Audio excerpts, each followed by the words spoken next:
Hi there, my name is Bernadette Smith. Welcome to 5 Things in 15 Minutes, my weekly show where I bring good vibes to DEI.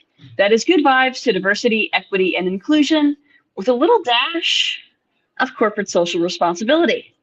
What I found is there are lots of news stories about what's going wrong in the world and lots of negative data. But there are also a lot of things going right. And that's what I like to focus on. I search for DEI stories that we can be inspired by and learn from. My hope is to inspire you to experiment with some of these inclusive actions and policies within your own organization to help you build a more inclusive world. In this week's episode, Julie Kratz, inclusive leadership trainer and founder of Next Pivot Point, and I will chat about NASCAR's first out gay driver, flexible work schedules, Lincoln Center, and more. Let's get started. Julie, will you please introduce yourself? Yay! So thankful to be in this space with these positive vibes. I love the premise of this. And I have my own DEI training consulting firm focused on workplace inclusion because I believe that all people should feel a sense of belonging and have space to be their best selves in the workplace. So I'm excited to join you and dig in, Bernadette. Thank you so much, Julie. Well, one of the things I wrote about this past week was actually not good vibes at all, but I like to find the positive spin, right? So I wrote about how a new study from Boston College and SHRM, that's the Society of Human Resources Management, tells us that Hmm. 65% of organizations believe that DEI is important, yet about the same percentage are not allocating any resources to DEI. I mean, are you seeing any of that? What are the conversations that you're having like? Yeah, there is a disconnect. I know I was not surprised to see that statistic, and there's been so many different statistics shared over the years, whether it's the business case for it or it's important, but we're not doing anything, disconnect. And I see that happen inside well-intentioned organizations that are just still so new to this space. The summer Sure. of 2020 might have woken them up and they're still trying to do the right thing. But what I see in probably the biggest mistake to watch out for is to ebb and flow with DEI opportunistically with the news cycle. It's just so transparent and obvious to not just your employees, but to the communities and customers you hope to serve. Like this isn't just a check the box, do the thing, be gone. I'm only here when it benefits me. That's performative allyship. And so, really being there, especially when it's not cool, when it's not the news, when it's the harder thing to do, the harder choice to make. Because this is a long term game. Like, this is not a short term. Certainly, I wish we could solve this in the short term, but we're centuries of work, unfortunately, to undo this. Yeah, absolutely. I agree. And also, I think that people get in their heads about it. At the end of the day, I think that there are a lot of competing priorities, and people tend to overthink this. And there are some things that can be done right now that are cost virtually nothing. And you don't need an outside partner or you don't need to hire someone externally to help you write a more equitable process or policy. I mean, that's something that you can do internally and make real structural changes. You might have Mhm. some folks in your learning and development team who know how to put together a workshop. So there are things that that can be done internally to advance some of this. But you and I, we're both external folks. Julie, can you tell me what you're seeing that's actually giving you hope? What are some of your clients? What are some of the things that make you feel like, yes, we're on the right path? I have to keep going. Yeah, I think one of the coolest approaches I've seen lately with a long-term client of mine is they do like a DEI snackable approach. And so it's just like bite-sized learning, video, lesson learned. Bernadette, I think of your newsletter and how this could easily be a snackable that at the next team discussion, we're going to pick our favorite, learning from the week. And so one of my clients does something very similar. They have something on microaggressions that they'll share one week. They'll have a tool on belonging that they'll share another week. They kind of dial in on the big hot topics and break them down into 2 to 5 minute snippets. And then it's what's more important is the discussion, because you and I know we're leading discussions inside organizations a lot about these topics. People need a primer.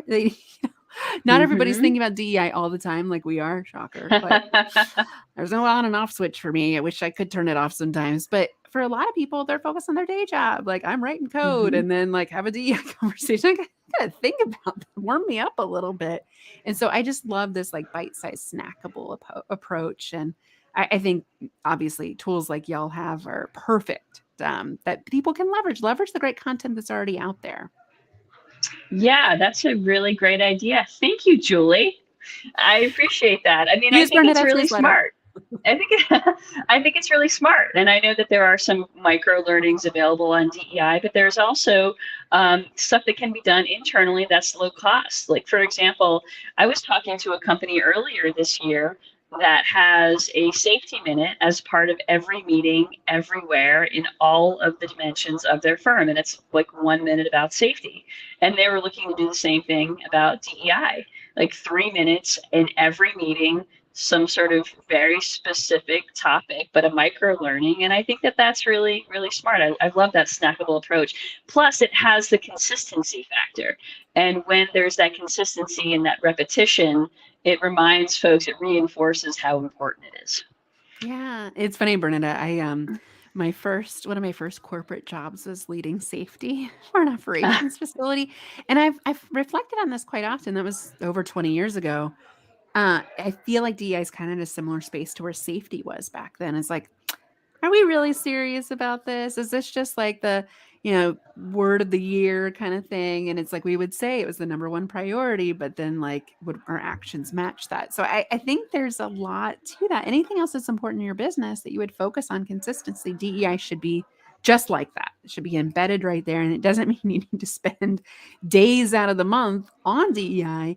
Weave it into your daily activities, meet people where they're already at, and so much of it is content and education and a conversation.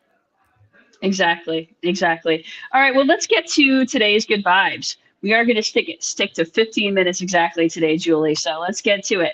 All right. So the first story is about David Geffen Hall at Lincoln Center in New York. Now, Lincoln Center was built on a neighborhood that was historically occupied by low-income Black and Brown folks in New York City, and the neighborhood was known as San Juan Hill.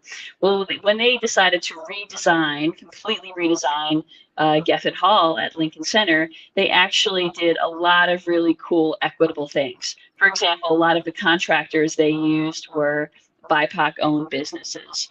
They spent a lot of effort training folks in helping new construction workers get union cards. They spent a lot of effort into leadership diversity and increasing the percentage of BIPOC and women in their leadership team. And the debut concert. I mean, these are just a few of the things. The debut concert was called San Juan Hill, a pay as you can, what you can concert. And the music was really a tribute to that old neighborhood. So, Lincoln Center, they got it wrong the first time years ago when they built it, and now they are trying to make it right. What I love about that story is there's kind of a redemptive piece to it as, hey, we screwed up in the past, but don't write us off for forever. We can, I think about this all the time in the work we do. It's like people are going to stumble and bumble. They will make mistakes. Organizations will make mistakes. People will make mistakes. There's no perfect way to show up in this conversation. So I love that it's like, hey, we didn't get it right, but we're back again. We're not going to be canceled out.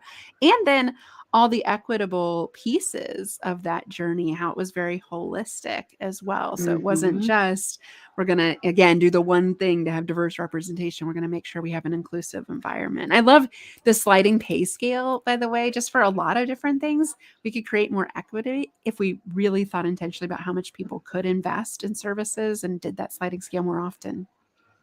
Absolutely. It's just about making this more accessible. I think everything about this story is really about equity, and equity is giving everyone a fair shot and making sure that everyone has equal access, considering where they've come from. So I absolutely love this story. All right, the next story comes from NASCAR. You're kind of in NASCAR country there in Indianapolis, Julie. Well, now for the first time ever, there is an out gay man who has participated in a NASCAR race. His name is Zach Herron, and he made his debut this past Friday. I should have checked to see how he did in time for the story, but it's a pretty big deal, isn't it? Oh my gosh, that's a huge deal. Well, I was floored when I saw that Bernadette. One, I was kind of in disbelief that this is the first out person in NASCAR, but then you think about, the fan base is more traditional. And yes, full disclaimer, I live in central Indiana. Do have car racing. It's more Indy car racing, but I can relate to the demographic. And yeah, the fan base tends to be a little bit more traditional conservative. So it's super cool to see somebody feel safe, right? To feel safe to come out in a space that hasn't traditionally accepted people like that. And I think what we'll find is there's probably a ton of other people that identify that way. Like, so this in the NFL when the first, gay player came out, it just opens the door for others. So I love that. I hope this paves the way for others to feel included. Because it's contagious, right? Oh, hopefully the acceptance is contagious for the next. All right, next story comes from is about ESG performance. We have a new data that says that 73% of the S&P 500 companies now tie executive compensation to environmental, social, and governance goals, and DEI is part of that in the social pillar. So this is really significant. It doesn't necessarily say how that connection is made, but again, accountability I think is really important here. It makes things stick. Yep. Yeah, I think one trend I'm seeing this is on point with that, with the S pillar, hopefully being DEI in that, not to over acronym people, but having key performance indicators on performance reviews tied to diversity, equity, inclusion, especially for people leaders. So a lot of organizations I'm supporting. So we're going into review time, goal setting time, whatever your calendar year looks like, to have that conversation about what are your goals to get better at diversity, equity, inclusion. And so holding everyone accountable for their probably their learning for sure, but also how they're representing what their teams are comprised of, how are they making promotion decisions, hiring decisions, all these systemic pieces.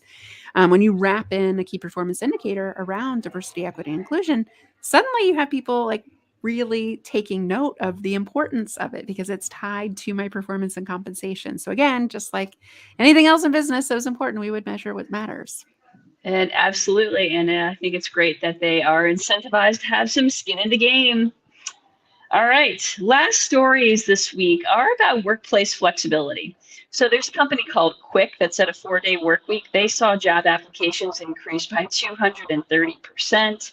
Unilever's new 4-day work week in New Zealand was such a success, they're expanding it to Australia.